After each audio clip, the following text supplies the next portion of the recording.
Hello, I am currently sitting in a 2026 Toyota Sequoia Limited, and I'm going to run through all the buttons for you. If you find this video helpful, please hit that subscribe button. Thank you. Starting in the middle with the shifter, if you pull it back in reverse, it will bring up your backup camera and your 360 camera so you can see all the way around the vehicle. Then you have neutral, drive, and if you go over to the left, you can shift through the gears manually. This vehicle does have an electronic park brake, so every time you put the shifter in park, it automatically engages the park brake, and when you take it out of park, it automatically disengages the park brake. Above that, you have a hold button. If you push that, you'll see a green hold light on the left side of the dash. Then if you put the vehicle in drive, you'll see an orange one above it. You can actually take your foot off the brake while the vehicle's in drive, and it won't go anywhere. Say you're sitting in a drive-thru and you get tired of holding your foot on the brake, it'll hold it for you. Then when you're ready to move forward a spot, you just tap the gas pedal, it releases, you can move forward, and then push down hard on the brake to activate again. Below that, you have the selector for your four-wheel drive system, 2 high, 4 high, and 4 low. Then over here you have drive modes, so if you push drive modes and spin this dial, you can go through Eco, Normal, and Sport. Eco is going to try to make it as fuel efficient as possible, shift a little sooner. Normal is for normal driving, and then Sport is going to try to give you all the power that it can. Next to that, you have a tow haul mode. So if you're pulling a heavy trailer, you can activate this and it'll change up the transmission shift points to help out a little bit. Then since this is a TRD off-road, it does have MTS for multi-terrain select and then crawl control. Once I get it into 4 low, I'll show you how those work. Now that the vehicle's in 4 low, you can push MTS and spin this dial and go through rock, mud, sand, and auto, whatever terrain you're driving on. And then if you hit crawl control, there's 5 different speeds of crawl control from low to high. And basically the vehicle will take over the gas and the brake so you can focus on steering through difficult terrain. In front of the shifter, you have a button with a camera on it and it says the word view. If you push that while you're in park, it'll give you a 360-degree walk around the vehicle so you can see if there's anything out there. Then you have traction control off. Normally you'd want to leave this on, but if you were stuck in some snow or mud and you wanted to spin the tires to try to get out, you could turn that off right there. Then you have the hazards for the vehicle right there. And then this vehicle does have a rear locking differential right there. You also have a wireless phone charger down here. And over here you have an integrated trailer brake controller and then the start button for the vehicle. This vehicle does have heated and cooled seats. So you have high, medium, low, and off for the driver's side heated seat. High, medium, low, and off for the driver's side cooled seat. And then the passenger controls are over here. This vehicle does have 3-zone auto climate control. The auto button here is like a thermostat for your car, so if it's on auto 70 and it's hot out, it'll cool it down to 70, and if it's cold out, it'll heat it up to 70. This will turn the climate control off. This will do front window defrost, so it'll blow all the air up on the front windshield. This will de-ice the back window and the side mirrors. This will turn AC on and off, recirculate on and off, and then this will turn off the vents that go to the rear of the vehicle. Up here you can change the driver's side temperature. This will do your fan speeds up and down. Rear is if you want to change the rear only, you can hit this and then you can change the fan speed, temperature, and where you want the vents to blow. Sync will make the rear and the passenger do whatever the driver's side does. And then mode will change where the vents are going to blow. And then you have the passenger side controls right here. And then there's also a USB port right there. In the top left corner of the radio screen is your cloud navigation. You do have to have a subscription for this through Toyota. It costs $15 per month. And then you'll have built-in maps on the radio screen. Otherwise, you can use your wireless Apple CarPlay or Android Auto to use your phone's navigation on the screen for free. Then you have the music symbol. At the top here, you have favorites where it shows all your favorites off to the right. Then you have tune where you can do FM, AM, and XM. You do get 3 months free XM radio with every new Toyota. So if you go XM channel 57, tune the channel, it'll bring it up for you on the right side. If you like this station, you want to hit the heart and it'll add it to your favorites list. Down here, you can go channel by channel. You can pause it and back it up if you missed a song. You can even hit notify me, and if you like the artist or the song, you can check mark it, and it'll tell you if it's playing on any XM station. Then if you hit the back button, you have FM, AM, and XM. This is for finding music.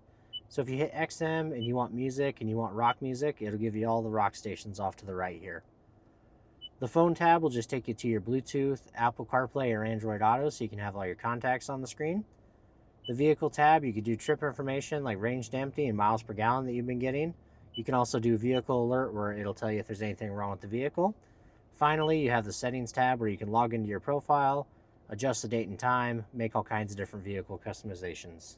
If you find this video helpful, here are a few ways to help support my channel. Please click that subscribe button and consider making a donation so I can keep making informative content. Thank you. Up above, you have map light, map light. This will turn all the lights in the vehicle on, all the lights off, and then right in the middle on door, anytime a door is open, the lights will come on. This will open the rear hatch of the vehicle. Then you do have a sunroof that you can open and close right here, or you can vent it up and down right here. Then you have your SOS Safety Connect button.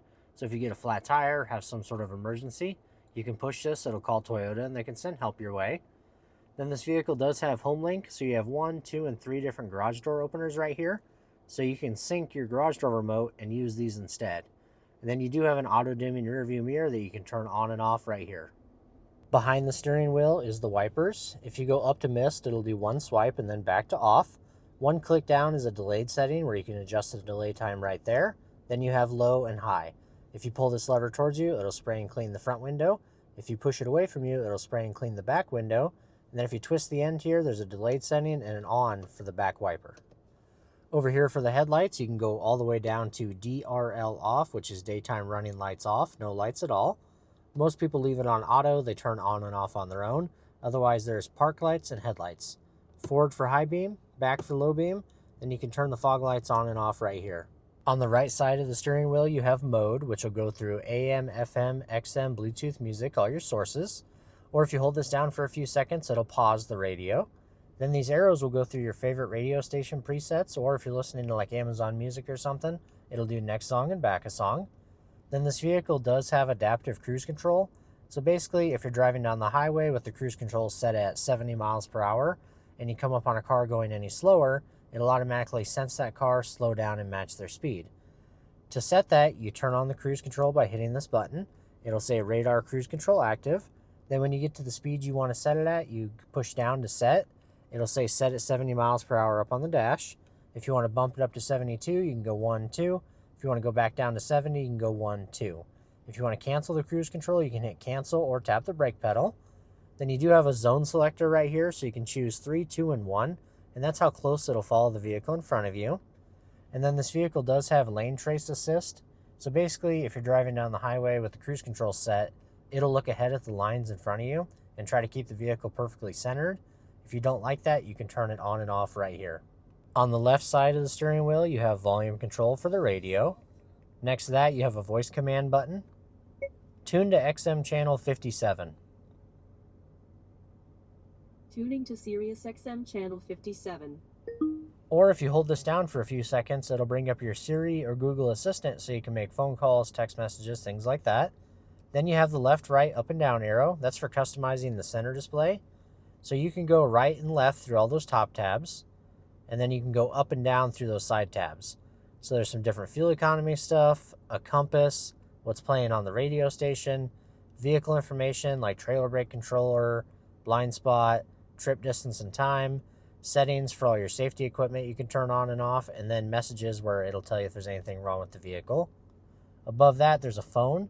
If somebody calls you, you can hit this to answer it, hit it again to hang up. And then this is like a clear button. If you ever get a pop-up on the screen here that you want to clear, you can just hit this to clear it. On the left side of the dash, this vehicle does have a cargo light on the rear hatch. You can have it on all the time, off all the time, or on door. Anytime you open a door, it'll light up the cargo area. Then this is for your automatic high beams. So basically, if you're driving down the highway at night with your high beams on, and you meet another car and forget to dim them, it can sense their headlights and dim them for you automatically. If you like that feature, you want it lit up like that. This button will open the fuel door on the side of the vehicle. Then this will adjust the brightness on your instrument panel. This one that says ODO and trip will go through odometer, trip A, and trip B. Then this vehicle does have automatic rear braking, so if you're backing up and it thinks you're going to hit something, it will slam on the brakes.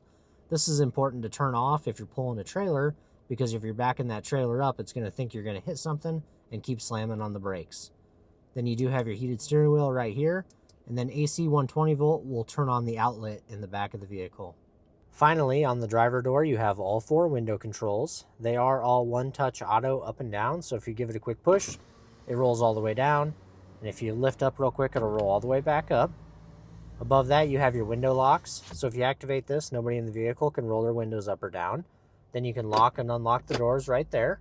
This vehicle does have power folding mirrors, so if you push it towards the back of the vehicle, they will fold in and stay folded in. If you push it towards the front of the vehicle, they will stay folded out all the time. And then if you put it in the middle on A for auto, anytime you get out and lock the doors, they will fold the mirrors in.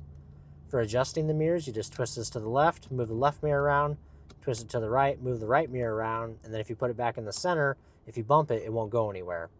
And then this vehicle does have memory seats, so you have seat 1, seat 2, and set. And if you get your seat right where you like it and you push set 1, it'll beep and then number 1 will be saved. So if your seat gets out of position, you can just hit number 1, it'll go right back to where you like it. And that should be all the buttons on this 2026 Toyota Sequoia Limited. If you found this video helpful, please hit that subscribe button. Thank you.